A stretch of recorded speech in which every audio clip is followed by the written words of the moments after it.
¿Cómo conquistar el corazón de tus hijos? Parte 1. Primero hablemos acerca del corazón. Vivimos en un tiempo peligroso en el cual los corazones de los hijos se fijan en cualquier cosa, pero no en el corazón de su padre.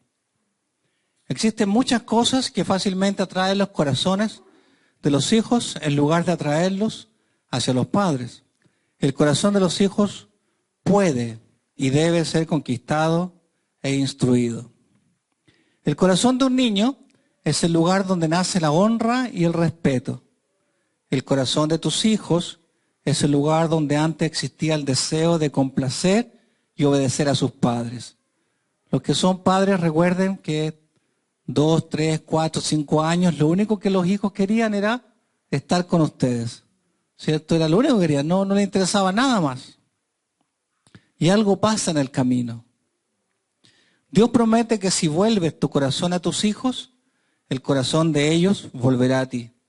En muchas ocasiones somos nosotros los padres los que estamos errados, los que estamos equivocados y necesitamos arrepentirnos, aunque sea delante de nuestros hijos. Y digo porque a veces es difícil que uno reconozca delante de sus propios hijos que se ha equivocado. Entonces, por eso que dice, aunque sea delante de nuestros hijos.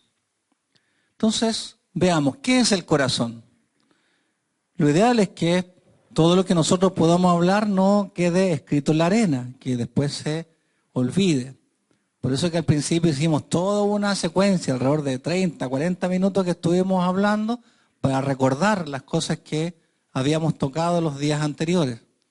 Que no se quede en la arena. A veces uno escucha 50, 100, 200 predicaciones en el año y uno dice, ¿de qué me acuerdo todo eso? ¿Acaso no eran palabras de Dios? Por supuesto que eran palabras de Dios. Dios hablaba en esas predicaciones. ¿Pero de qué me acuerdo de eso? Casi nada. Porque quizás no lo llevamos a la práctica y quedó escrito en la arena y después se olvida. El corazón es el recipiente de los sucesos de nuestra vida. En nuestro corazón podemos almacenar recuerdos alegres o tristes. Guardamos sucesos que nos han dolido mucho, como un engaño, una infidelidad, la muerte de un ser querido, el daño que nos han hecho y también algo especial que nos hayan entregado. Una cosa especial que escuché un día de unas personas, unos adultos mayores, que ellos, a pesar de que podían olvidarse de muchas cosas, incluso no recordaban ni siquiera el nombre de sus hijos o de su esposa, no se acordaban de nada, pero les tocaban una canción y empezaban a recordar. Y empezaban a cantar o empezaban a bailar. Algo había dentro que había tocado profundamente esas emociones en su cerebro. Algo que todavía no está descubierto. Es algo tan maravilloso el cerebro que Dios nos ha dado, que ni siquiera con todos los estudios que se han hecho en psicología han logrado, digamos, descubrir la maravilla que es nuestro cerebro. Yo he leído algunos libros de psicología y es increíble cómo no están de acuerdo en nada. Cuando dicen de qué es lo que es la psicosis, uno opina una cosa y otro opina otra cosa. No están de acuerdo prácticamente en nada. Y tienen ¿cuánto se llama? Un diccionario, el DSM-4, que pasa al 5, etcétera, donde tratan de definir ciertas cosas, pero no están de acuerdo, ni ellos mismos, digamos, en lo que es, porque el cerebro es tan maravilloso, como somos tan únicos, que nuestras vivencias tienden a ser únicas y a veces son irrepetibles. Y nuestras formas de actuar son distintas. Las cosas que llegan a nuestro corazón las recibimos distintas. En nuestro corazón entonces podemos almacenar. Es una especie de bodega de cosas que nos ocurren, ya sea cosas en lo racional como también cosas en lo emocional. En nuestro corazón albergamos las decisiones más importantes de nuestra vida. Los deseos que muchas veces nos gobiernan están en nuestro corazón. Proverbios 4:23 dice, del corazón mana la vida. Entonces, qué importante saber qué es el corazón, cómo actúa el corazón. Dios nos habla mucho acerca del corazón y nos dice cómo debe ser nuestra vida conforme a lo que Dios quiere y que está asociado con nuestro corazón. El corazón es el centro de las emociones. En el corazón es donde se forman nuestras metas, las cuales fijan el rumbo de nuestras vidas. Están ahí en el corazón.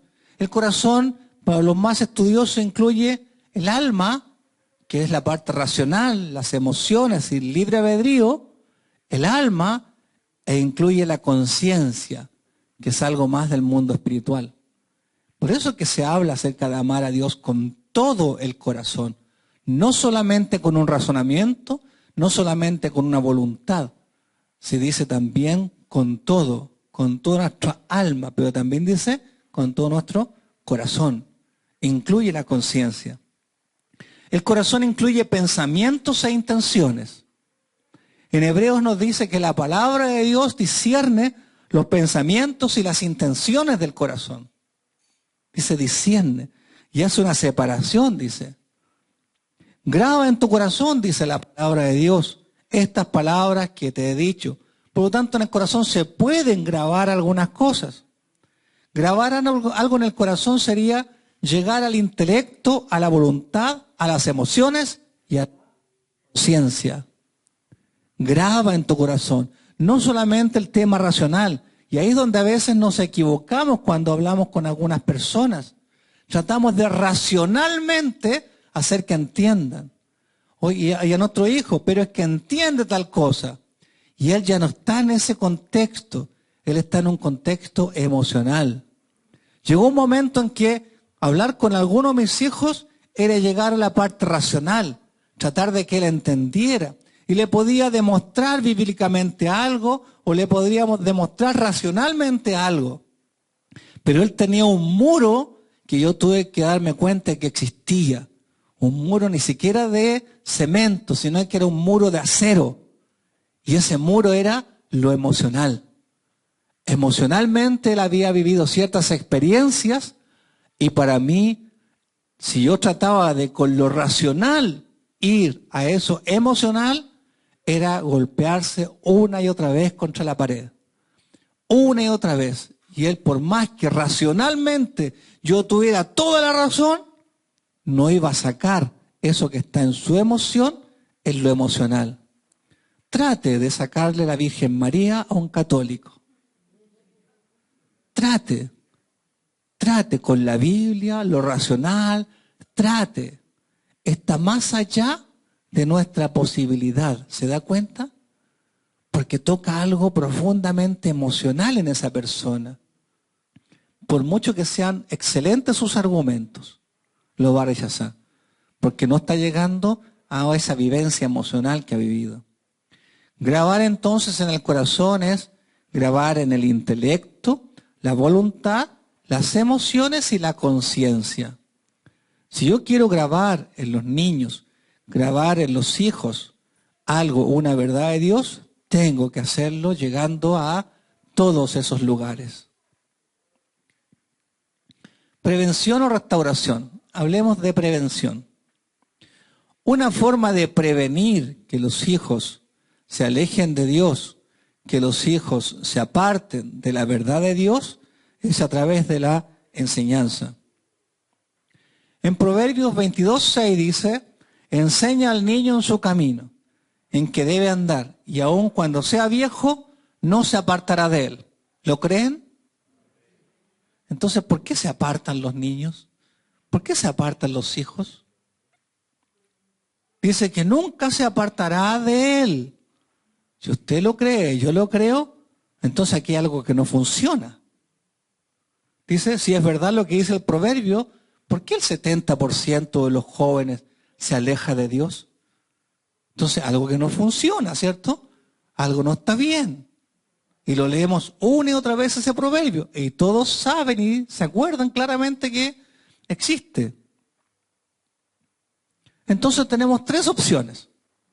¿Ya? Vamos a mi lado racional. Tres opciones. La número 1, la Biblia se equivoca. ¿Quién está de acuerdo con la opción número 1?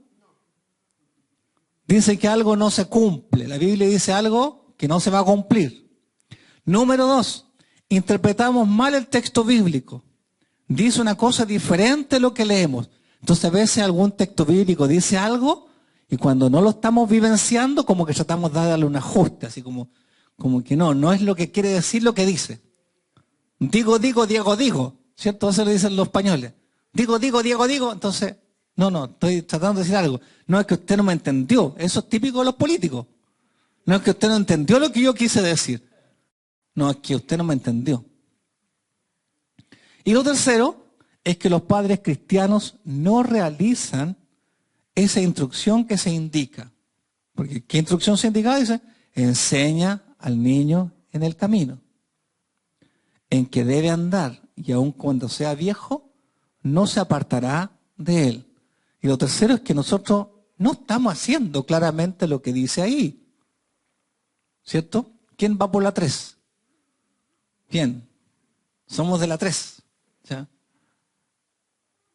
Los hijos siempre estarán atentos a aprender, por lo tanto, si no les enseñamos nosotros, otros lo harán. ¿Ven la imagen que está ahí?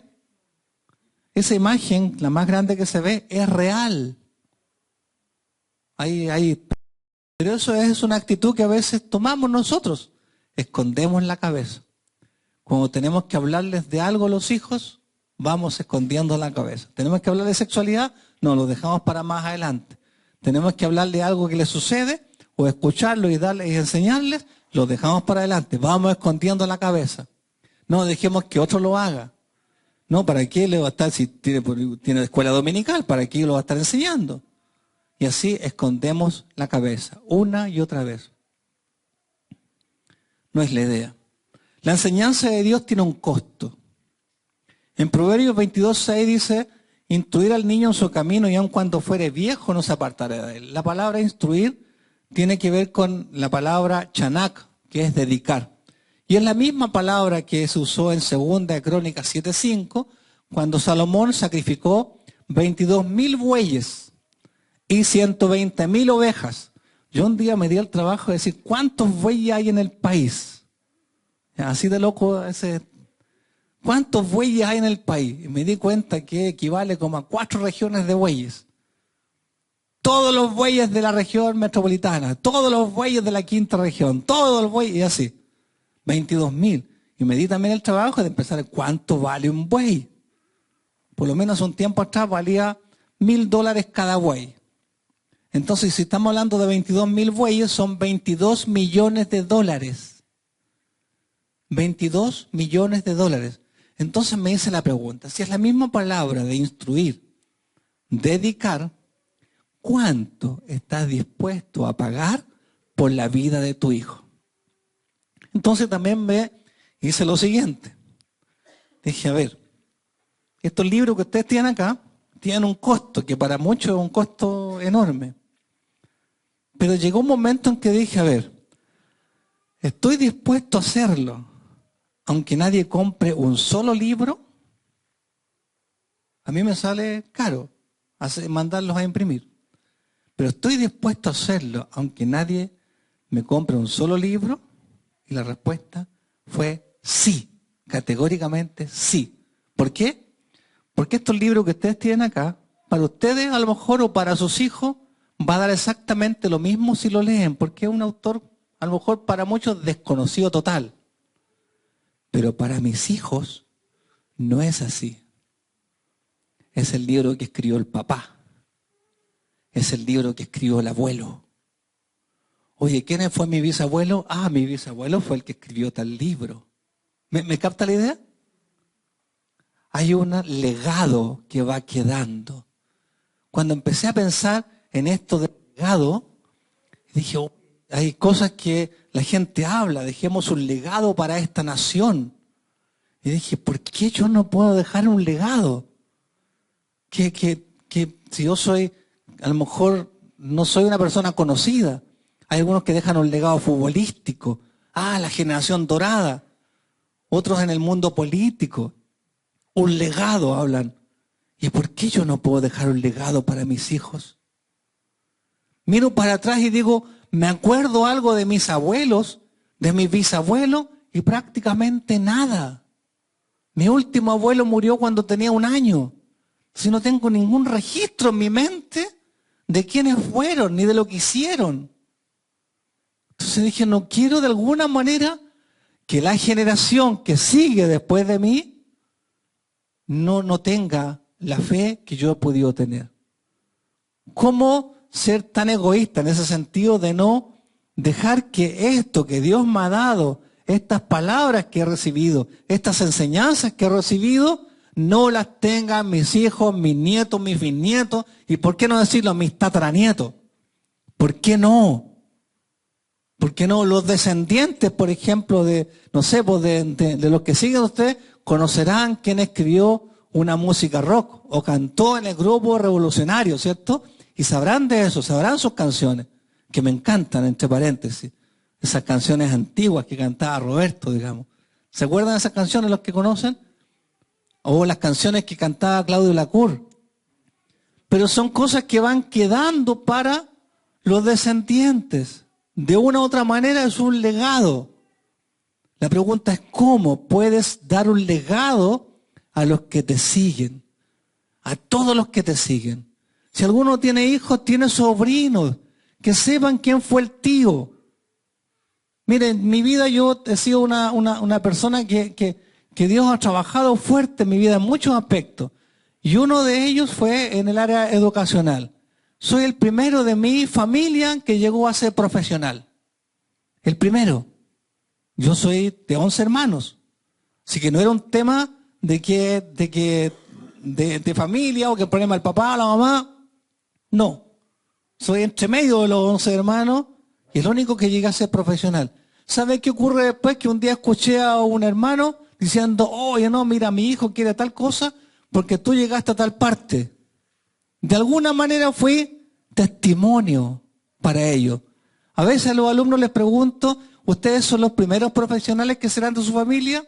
Y siempre hay 4 o 5 que me dicen sí. Y yo les digo, tienes que esforzarte al máximo, porque después de eso te van a seguir tus sobrinos. Tus hijos van a querer ser mejores o van a querer también ser profesionales. Van a querer alcanzar algo que tú alcanzaste. Ellos son los más cercanos, pero ¿qué hay de los nietos? Tienen que conocer la fe que tuviste. Si ustedes hacen obras para Dios, tienen una fe de Dios, sus hijos, sus nietos tienen que conocer eso. Tiene un costo, sí, tu vida. Tiene un costo, sí, tu tiempo. ¿Eres capaz de dejar de ver el fútbol por estar con tu hijo o con tu hija? ¿Eres capaz de renunciar a los gustos que puedas tener por alguno de tus hijos? Tiene un costo. Tenemos que de alguna manera decir, esto vale. Instruir vale. Dedicar, dice. Dedicar. Instruye al niño en su camino. Dedícate a él. Tiempo con tus hijos, costo económico.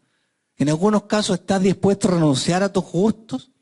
Había una mamá en Ecuador que cuando hablamos acerca de la paternidad y todo eso, ella sintió tan fuerte en su corazón que estaba dejando abandonados a sus hijos. Tenía 2 hijos.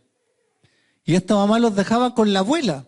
Estaba separada y los papás prácticamente no veían a su padre, los hijos prácticamente no veían a su padre y vivían con la abuela. Y sintió que los estaba de alguna manera dejando abandonados a sus hijos por su trabajo. Y dijo, no puedo seguir con esto. Al día siguiente fue a trabajar y la habían despedido. Y para ella, en vez de ser un tema frustrante, un tema terrible, dijo, Dios hizo algo acá. Porque es demasiada coincidencia, ¿cierto? Que ella sienta profundamente en su corazón que está dejando abandonados sus hijos y sin más ni más, al día siguiente ya no tenía el trabajo tan angustiante que tenía. Entonces uno pregunta si los padres son tan dispuestos a cambiar muchas cosas en su vida. ¿Estás dispuesto a cambiarte donde vives? ¿Estás dispuesto a cambiarte de carrera, de profesión, de trabajo? Cambios radicales en tu vida tienen un costo. Días de ayuno y oración tienen un costo. Tú dices, ya, sí he orado por mis hijos, sí, pero ¿cuántos oras? ¿Oras todos los días por ellos? ¿Oras constantemente? ¿Ayunas por ellos? ¿Haces vigilia por ellos? ¿Te das el tiempo de estar cada día acercándote un poco más cada vez a ellos? Eso es un costo y también requiere disciplina. No que lo haga un tiempo, ya estoy una semana full La semana siguiente ya nada, ni me acuerdo. No, requiere disciplina, requiere tiempo, requiere dedicación.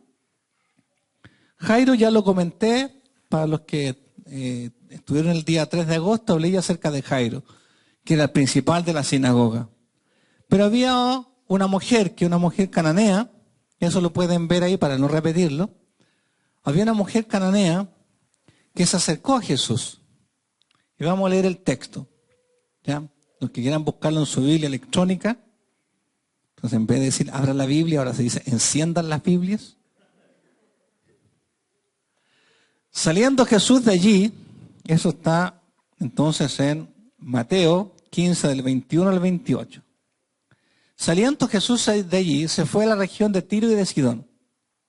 Y he aquí una mujer cananea que había salido de aquella región, clamaba diciéndole: Señor, Hijo de David, ten misericordia de mí.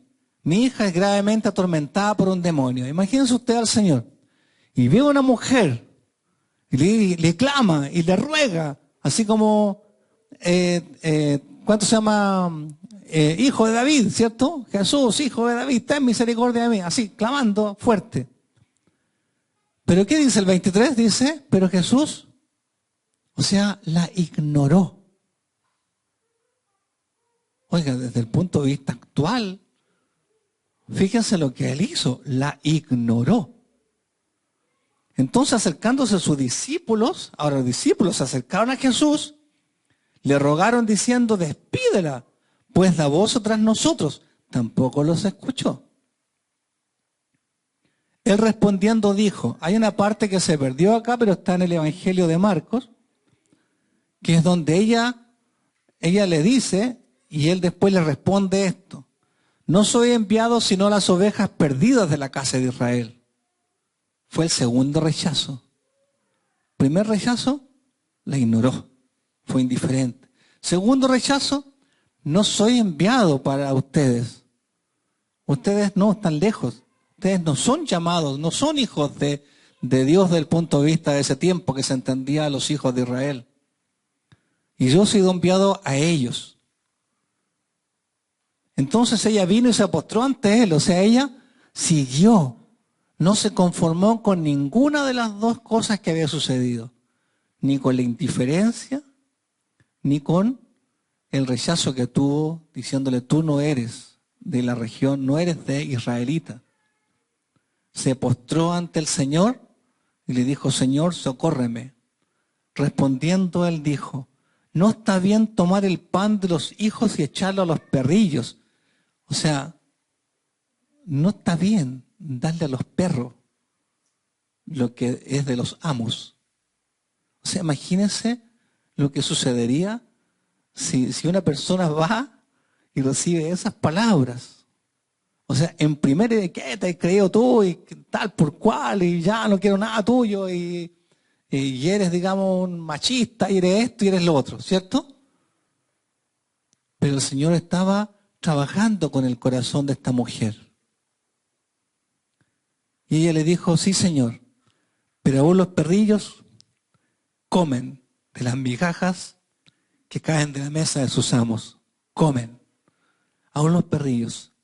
Aunque yo esté muy lejos de Dios, igual puedo recibir de esas migajas que caen.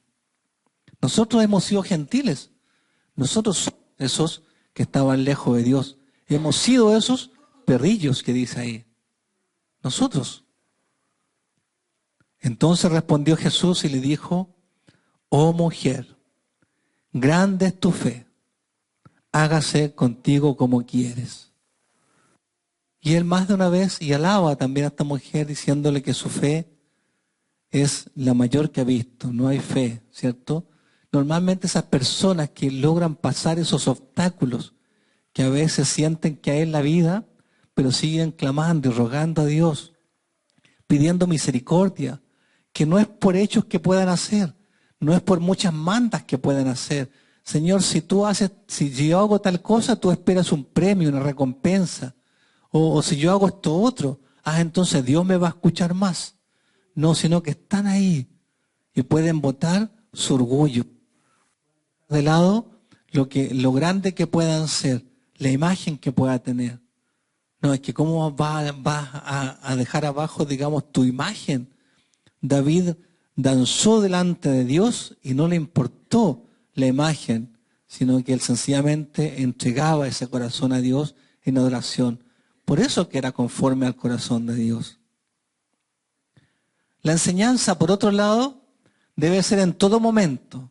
Recuerden que debemos instruir al niño en su camino.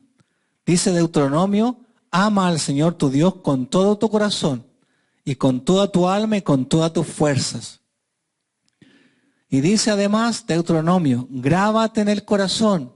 Hay que saber lo que es algo que es grabar en el corazón. Incúlcaselas, es como metérselas así como con un cincel. Incúlqueselas continuamente a tus hijos. Y son instrucciones claras de Dios para los hijos. Cuando en alguna oportunidad dije, bueno, nadie nos enseña a ser padres, bueno, aquí está pues. Deuteronomio. O sea, todo lo que hemos hablado, todos los textos bíblicos que he mencionado, es enseñanza de Dios para los padres. ¿Cierto? Lo que vimos en la sesión anterior. Háblales de ella cuando estés en tu casa y cuando vayas por el camino, cuando te acuestes y cuando te levantes. O sea, en el fondo te dice, háblales en todo momento. En todo momento. No esperes un día, decir, ya hijo, voy a salir a caminar contigo y tú vas a empezar a hablar. No, siéntate aquí, yo quiero hablarte de Dios. No, dice en todo momento, que sea tu hablar diario. ¿Qué palabras salen de tu boca? ¿Palabras de alabanza y adoración a Dios delante de tus hijos o le hablas de cualquier cosa? No, dice en todo momento. Átalas a tus manos como un signo. Ahí, en tus manos, frente a ti. Llévalas en tu frente como una marca que esté siempre en tus pensamientos. Escríbelas en los postes de tu casa y en los portones de tus ciudades. Yo estoy en deuda con eso. Dice, escríbela a los postes de tu casa. Para mí que es ideal que mis hijos lleguen a mi casa y encuentren ahí. Quizás no ese versículo bíblico que uno encuentra en las sociedades bíblicas, donde aparece un Jesús, digamos, con un cordero, pero hay cosas que pueden ser mucho más profundas que los lleven, digamos, a acercarse o a meditar o a pensar en algo de Dios.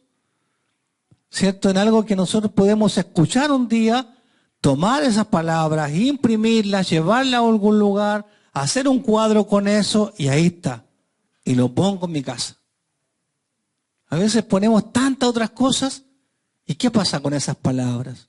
Las cosas que Dios te dijo.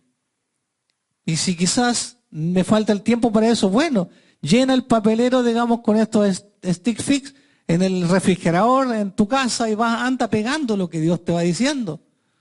Tarde o temprano tus hijos van a leer esas cosas y les va a llegar de Dios.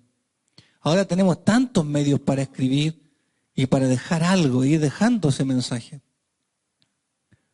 La enseñanza de Dios debe traspasar generaciones, que es lo que hemos estado hablando.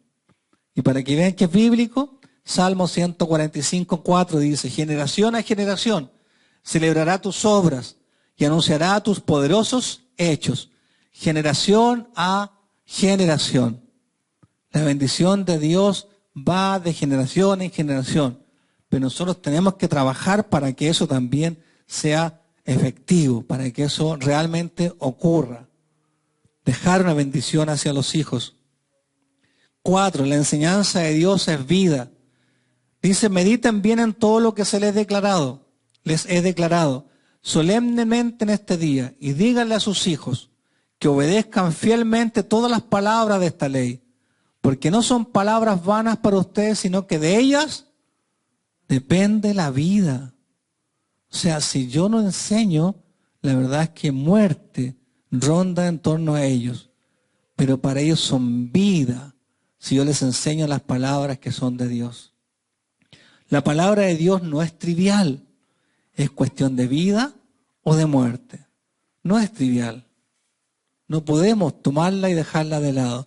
¿Se acuerdan que les pedí la semana pasada? Les dije las cosas que ustedes escucharon, escríbanlas, pueden juntarlas escribirlas en un documento y dejarlas escritas en alguna parte. Todas las cosas que se han aprendido, déjenlas ahí. Quizás los puntos más importantes, incluso de cada predicación, que fue muy bueno, muchos temas que se predican acá. Uno los escucha y de verdad, digamos, es bueno tomar esas cosas, esas palabras de Dios, y vamos grabándolas ahí, dejando un documento importante de las cosas que se van escuchando. La enseñanza de Dios debe estar dirigida al corazón.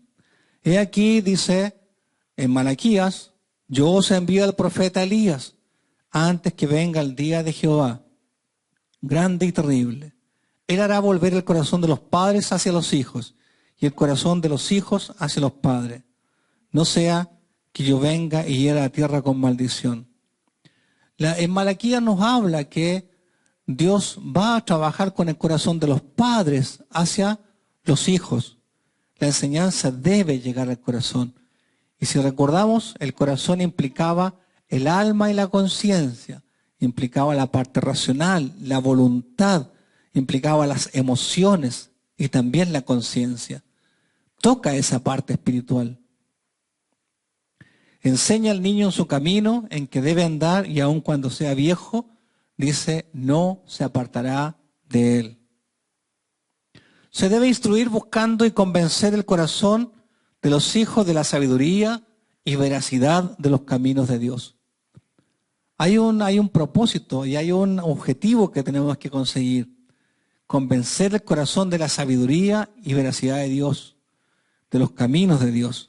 Los hijos tienen muchas preguntas que a veces necesitamos darle respuesta. Hay un chico que una vez se acercó y me dijo, yo no entiendo cómo en el arca de Noé entraron tantos animales, los elefantes, la jirafa y cuánto más.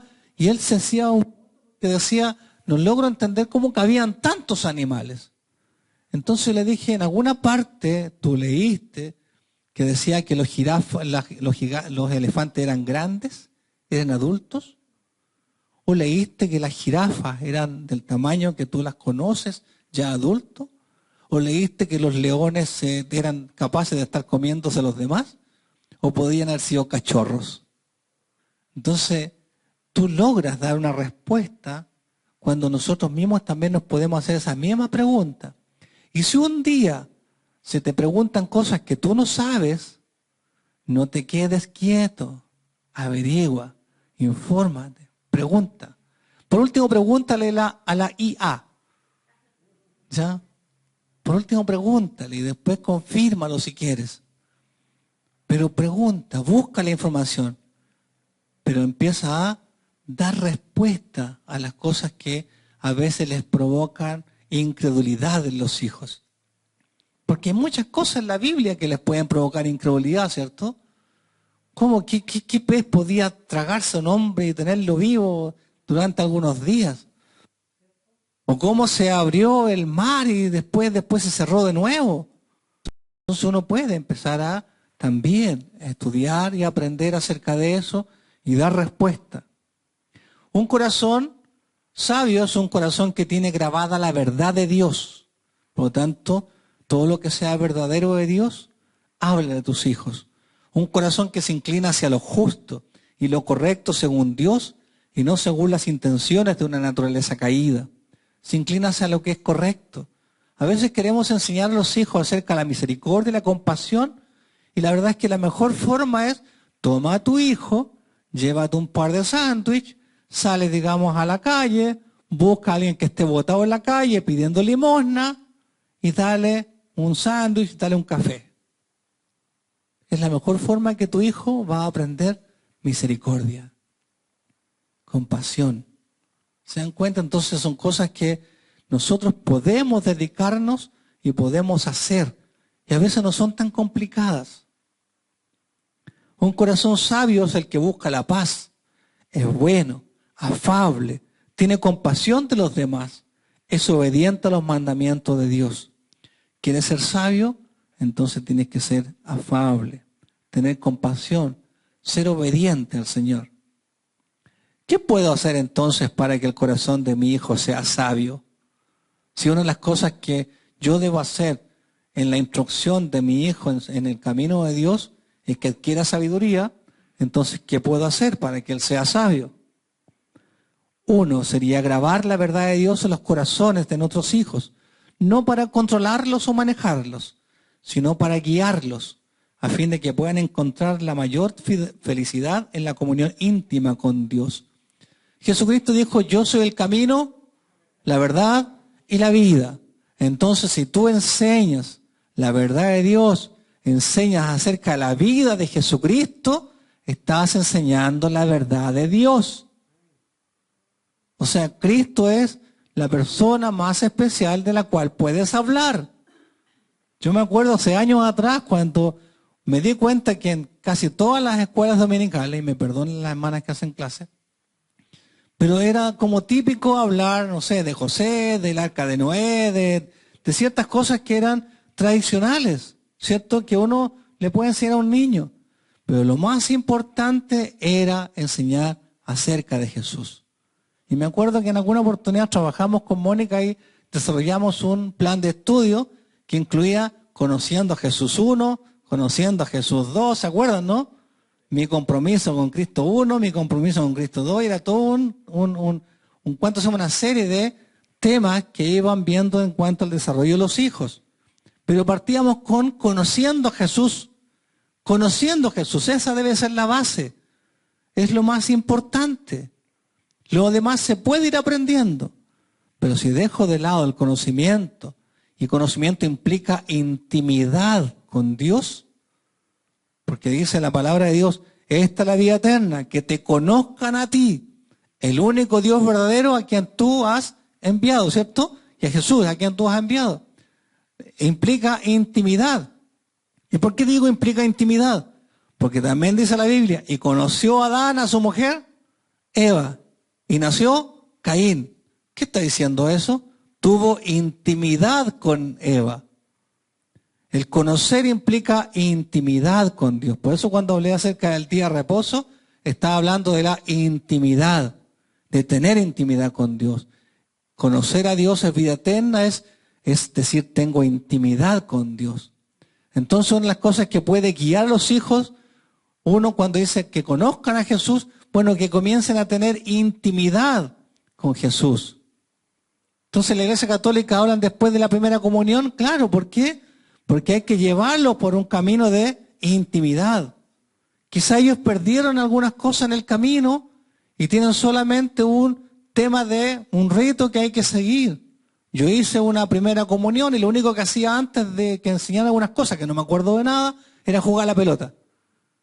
Y lo que más hacíamos era jugar a la pelota antes de una clase que se hacía y después de eso un día X, primera comunión. Pero nosotros que si tenemos luz de Dios en nuestra vida, podemos guiar a los hijos en esa intimidad con Dios. Jesús dijo que era la verdad. La sabiduría no es la búsqueda de consejos e ideas para tratar mejor a los hijos. De eso estamos llenos, sobre todo en el tiempo actual, con tanta información por todos lados, que te dicen cómo hacer esto con los hijos, cómo hacer esto otro con los hijos. Si no hay una base, digamos, profunda de fe en la vida de los hijos, todo lo demás, digamos, va a llenar su corazón de otras cosas y los va a apartar de Dios. Todas estas ideas y consejos serán solo humo en el tiempo. Tienen cierto valor, pero no sirven para tratar la naturaleza caída que está en sus corazones. Si no trabajo con eso desde muy pequeño, después cada vez es más difícil. La mayor necesidad es entender las verdades profundas de Dios que están contenidas en la Biblia. Lo que pasa es que uno no lo expresa de esa manera a las personas, pero las personas tienen esa necesidad de conocer esas verdades profundas que están ahí, que tocan su alma, que tocan su vida. Necesitan escucharlas. Y eso es lo que nosotros podemos entregarles. Es necesario grabar la verdad de Dios en el corazón de nuestros hijos. De esa forma, nunca se apartarán de Él. Por eso el texto bíblico es cierto, pero el problema es que nosotros no lo hemos desarrollado como corresponde.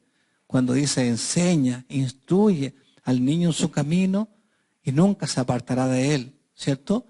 Enséñale, Pero el tema es la forma que les enseñamos, que les entregamos la enseñanza y la verdad de Dios. Una advertencia importante. El que tenga el corazón de tu hijo, un día tendrá su vida y su lealtad. El corazón fue hecho para ser entregado.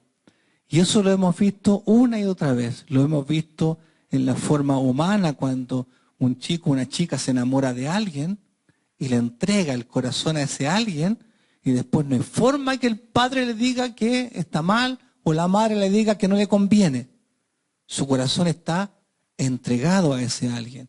A lo mejor no puede ser un alguien, puede ser un algo, una ideología, una forma de pensar. Si esa forma de pensar o esa ideología tomó ese corazón, es súper complicado tratar de que vuelva. Entonces hay que tener la prevención de que ese corazón siempre sea tuyo, papá, siempre sea tuyo, mamá. Que siempre siga, así como cuando era pequeño, él va tomando después cada vez más sus propias decisiones, pero su corazón es tuyo. Él siempre te va a amar, siempre te va a mirar a ti, siempre va a buscar consejo en ti, siempre va a querer estar contigo, va a ser agradable para él ver algo contigo, una película, un partido de fútbol, un salir a caminar, porque tú has conquistado y tienes su corazón. Pero si no, si su corazón es entregado a otra cosa, es súper complicado.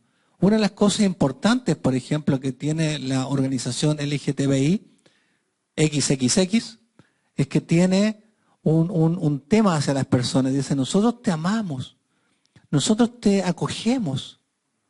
¿Y qué hace la iglesia? Rechaza a esas personas.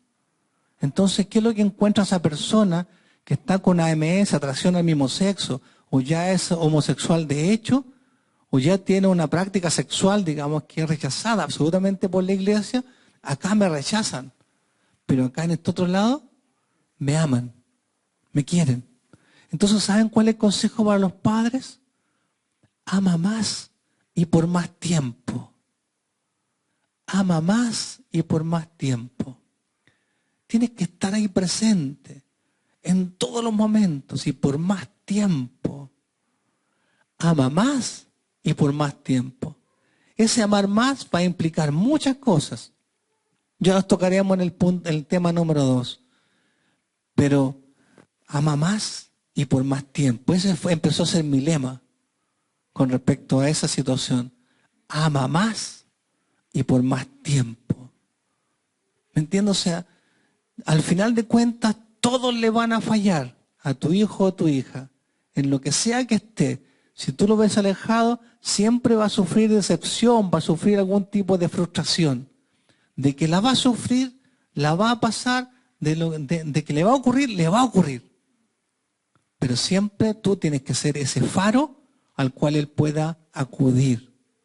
Ama más y por más tiempo. Que siempre te encuentres, que siempre tú seas esa persona que está ahí para él o para ella. Siempre. ¿Cómo mantener el corazón de nuestros hijos? ¿Qué más puedo hacer para no perderlo? Presta atención. Cuando los padres detectan algo que no está bien en el corazón de sus hijos y toman acciones tempranas, tendrán mayores probabilidades de sanidad o evitar que se alejen. Presta atención, escúchalos. Presta atención a lo que están diciendo, lo que están hablando. Si un día quieren hablar contigo, detén lo que estás haciendo y escucha. Trata de tener tu oído y tu corazón ahí para lo que ellos hablen. Eso está diciendo. Porque a la medida que tú lo escuchas, podrás hacer algo para prevenir o quizás para tomar algún tipo de acción temprana. No cuando ya es demasiado tarde. Cambia el enfoque. Cambia la pregunta, ¿qué está haciendo mi hijo? A ¿por qué mi hijo está haciendo esto? A ver, ¿qué está haciendo mi hijo? Estamos hablando del comportamiento, estamos hablando de la conducta. ¿Por qué está haciendo esto? Está hablando de el corazón. ¿Qué lo mueve a hacer eso? ¿Por qué mi hijo es rebelde? ¿Por qué a mi hijo le gustan estas cosas?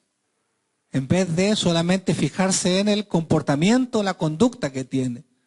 En alguna oportunidad estuve leyendo algo y me acordé de un ejemplo que daba una persona. Decía, mira, cuando un hijo está corriendo en la sala, en tu casa, en un momento determinado puede pasar dentro del living comedor y hay un florero que tú compraste, que te gustó, que lo viste en la tienda y tú sabes que no hay otro igual y siempre anduviste buscando algo para ese lugar especial en tu casa. Y para ti tiene un valor pero gigantesco, aunque valga 5 lucas, pero tiene un valor gigantesco, porque es algo especial para ti. Ahora, independiente del valor, para ti vale mucho. Y tu hijo está pasando y corre para allá y corre para acá. Hijo, detente, no hagas esto, no corras, porque vas a botar el florero. Hijo, vas a botar el florero. Y él corre para allá, hace esto y lo otro, y de repente, ¿qué ocurre? Bota el florero. Y usted llega y dice, pero ¿cómo? Si te dije que no, porque rompiste el florero. Mira el florero que tanto me costó, que nunca lo encontraba en ninguna parte. Y el florero aquí y el florero allá. Cuéntame una cosa. ¿Qué es lo que realmente recibió su hijo? ¿Qué le importaba a su hijo? ¿La obediencia o el florero? Lo que hijo escuchó fue el florero. Es el comportamiento. La cosa valía más que lo que él estaba haciendo. ¿O por qué estaba haciendo eso? O preguntarse por qué era desobediente, por qué no le escuchaba a la primera. Un día trabajando me encontré con una triste noticia. En una empresa que trabajaba había una abuelita que llegaba con su nieta y vendían unos talonarios de estos papeles que uno va marcando algunas cosas y cada cierto tiempo aparecía por la empresa vendiendo esos talonarios. Ahí va con la nieta. Y un día llegó sin la nieta y le pregunté, ¿y qué pasó con su nieta? Y tristemente me dijo que había fallecido. Entonces, ¿y qué pasó? Le dije. Entonces me contó que ella había salido con su nieta y un día la nieta salió corriendo y ella no la logró alcanzar y la habían atropellado. Había fallecido. Fue tremendamente triste. Ustedes entenderán, digamos, lo que significaba. Y a mí me impactó tanto eso que traté de pensar en mis hijos. Y dije, a veces uno está con los hijos pequeños y se largan a correr y uno después ya no tiene la misma velocidad como para alcanzarlo. O a veces están demasiado lejos. Entonces dije, no quiero que esto me ocurra con mis hijos. Entonces les enseñé algo. Les enseñé que si el papá hablaba fuerte, ellos tenían que parar en seco y tenían que obedecerlo. ¿Entiendes? O sea, era como, ¡alto! Entonces ellos tenían que detenerse. Entonces a mí me daba como, de alguna manera, cierta tranquilidad si pasaba eso. Porque implicaba una cierta obediencia a una orden que les daba en un momento específico. Porque obviamente yo iba a tener más cuidado que ellos de las situaciones del ambiente. Pero había que hacer algo. Entonces, el tema está en, ¿voy a preocuparme de la conducta, el comportamiento de los hijos o voy a preocuparme de el corazón de ellos? De por qué hacen lo que hacen. ¿Voy a preocuparme del comportamiento de las personas que están afuera o voy a preocuparme del corazón? ¿Por qué hacen lo que hacen? ¿Por qué el pecador, digamos, peca de cierta forma? ¿Qué hay en su corazón? ¿Cómo puedo visualizar el quebranto del corazón que pueden tener cada persona? Uno puede ver a veces solamente al alcohólico, al drogadicto, al pecador en general.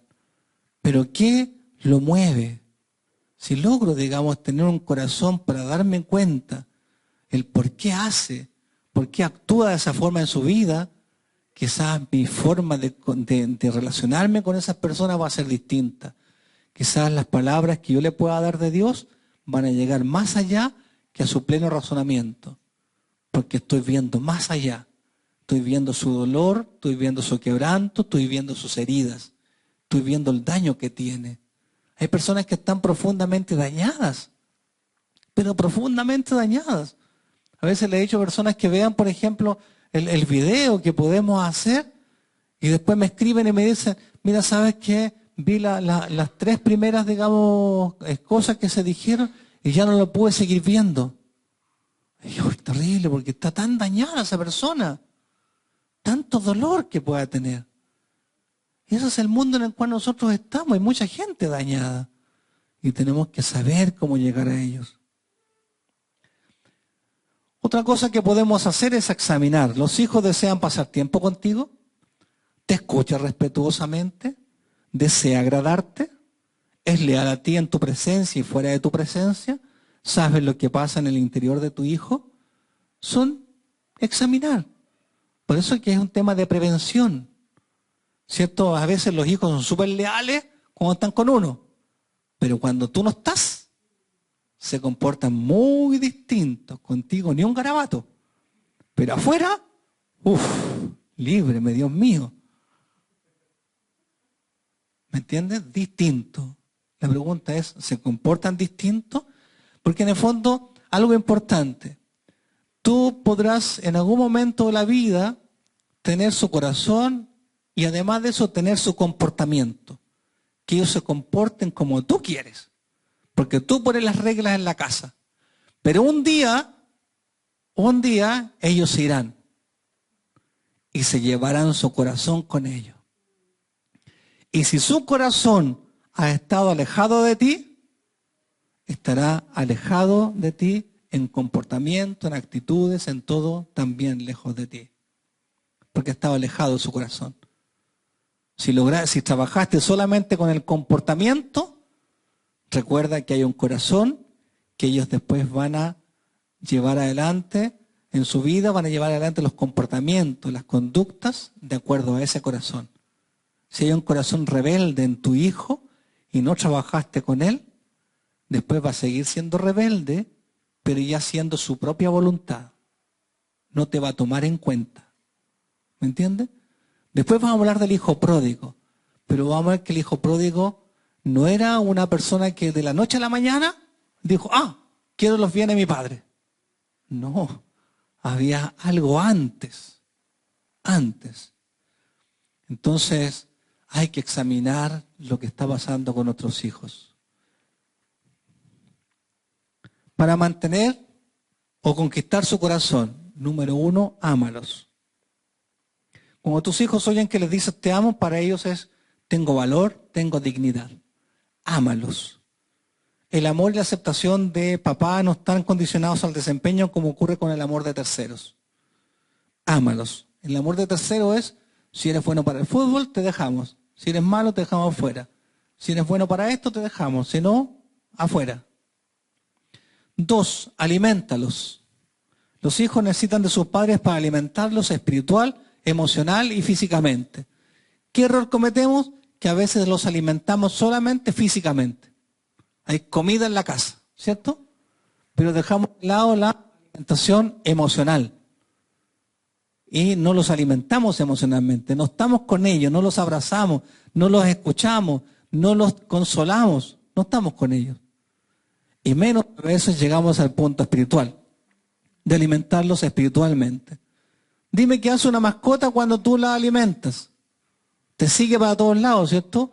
La conquistas con los alimentos. No estamos hablando del punto de vista racional.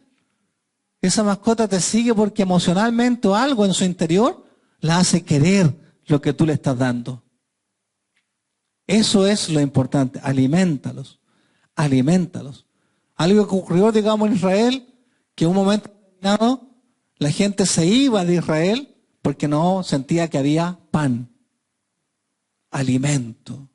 Alimenta entonces espiritualmente a tus hijos, racional y emocionalmente. Ten intimidad con tu hijo, conoce a tu hijo, escúchalo. Ten momentos con él.